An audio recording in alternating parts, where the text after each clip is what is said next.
शम्भो शङ्कर नमः शिवाय गिरिजा शङ्कर नमः शिवाय।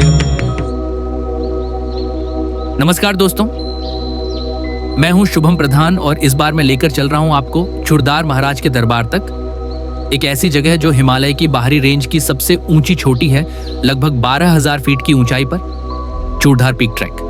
इसे चूड़ी चांदनी धार भी कहा जाता है, यानी बर्फ की चूड़ियों वाली पहाड़ी।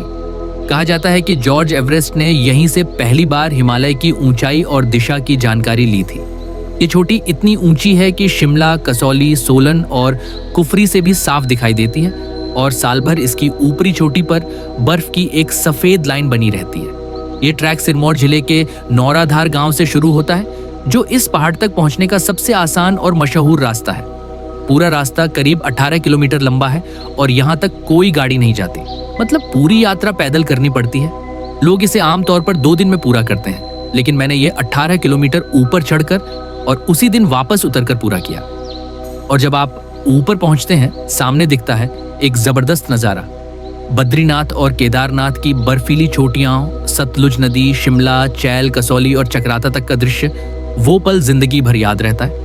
तो चलिए दोस्तों, निकलते हैं एक ऐसे सफर पर जहां हर कदम रोमांच है, हर मोड़ खूबसूरत है और मंजिल हिमालय का आशीर्वाद। Welcome to Churdhar peak trek. हर हर महादेव।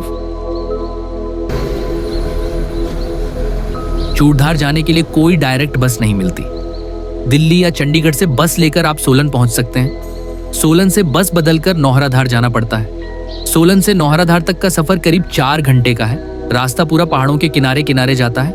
एक तरफ ऊंचे पहाड़ और दूसरी तरफ गहरी खाई। ऐसा लगता है जैसे हवा में उड़ रहे हो। मैं शाम तक नौहराधार पहुंचा। पहुंचते ही जो सूर्यास्त देखा वो उम्मीद से कहीं ज्यादा खूबसूरत था, जैसे खुद चूड़धार ने सुनहरे आसमान से मेरा स्वागत किया हो। यहाँ ठहरने के लिए सस्ते होटल और डॉर्मिटरी मिल जाते हैं। बाहर लोकल ढाबों में पौड़ी थाली जैसे खाने सिर्फ 80 रुपए में मिल जाते हैं, सादा, स्वादिष्ट और पूरी तरह पहाड़ी अंदाज में। रात को मैंने आराम किया ताकि सुबह जल्दी निकल सकूं ट्रैकिंग के लिए। अगर आप ग्रुप में आते हैं तो और भी अच्छा रहेगा, सुरक्षित भी और मजेदार भी। मैं सोलो ट्रेवल कर रहा था और थोड़ा रिस्क लेकर मैंने एक ही दिन में 37 किलोमीटर का पूरा ट्रैक पूरा किया। लेकिन मैं कहना चाहूंगा, ऐसा मत करना। ये रास्ता कठिन और लंबा है। बेहतर रहेगा अगर आप इसे 2 दिन में करें और एक रात ऊपर भगवान जी के पास रुकें। वहां की रात का अनुभव बिल्कुल अलग होता है, जो मैं मिस कर गया। नौहराधार से चूड़धार ट्रैक का बेस कैंप सिर्फ 3 किलोमीटर दूर है। वहां तक गाड़ी पहुंच जाती है। बेस कैंप से ही असली चढ़ाई शुरू होती है। जंगल बहुत घना है, इसलिए रास्ते में लगे डायरेक्शन बोर्ड देखते हुए ही आगे बढ़ें। कहीं रास्ता भटक जाए तो मुश्किल हो सकती है, क्योंकि वहां नेटवर्क भी नहीं आता। करीब 6 किलोमीटर चढ़ाई के बाद पहला रेस्ट पॉइंट जमनाला आता है। अगर आराम लेना चाहें तो ले सकते हैं, नहीं तो और 6 किलोमीटर आगे दूसरा पॉइंट तीसरी आता है। रास्ते में जगह जगह झरनों का पानी मिलता है, बिल्कुल ठंडा और पीने लायक। फिर वहां से आगे बढ़ते हुए आप पहुंचते हैं नीचे वाले मंदिर पर, जहां दर्शन कर आप आखिरी चढ़ाई शुरू करते हैं उस ऊंची पहाड़ी की तरफ जहां भगवान शिव जी विराजमान है और मानो पूरी दुनिया को निहार रहे हों। ऊपर ठंड इतनी होती है कि पानी की बोतल में बर्फ जमने लगती है। वो एहसास शब्दों में बताना मुश्किल है। मैंने थोड़ी देर वहां समय बिताया और फिर उसी दिन नीचे उतरने का फैसला किया। पर अगर आप जाए तो कोशिश करें कि एक रात वहीं ठहरें। ऊपर धर्मशाला बनी है, जहां कंबल और गद्दे मात्र 10 रुपए में मिल जाते हैं। लड़के और लड़कियों के लिए अलग अलग जगह हैं, सब सुविधाएं उपलब्ध हैं।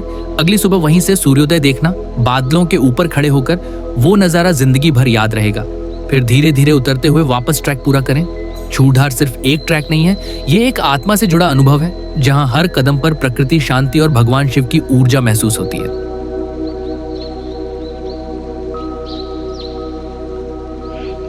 भाई अगर ये ना होते ना, आई डोंट थिंक मैं इतना जल्दी कर पाता इसको। शाबाश you too. Oh, it's not easy guys, बहुत डिफिकल्ट है। 18 किलोमीटर चढ़ो ऊपर, फिर वापस आओ। हाँ, आई मीन ऊपर रहने वाले भी ऑप्शन है, पर अगर कल मेरा ऑफिस नहीं रहता तो शायद रुक जाता। एनीवे, अच्छा था।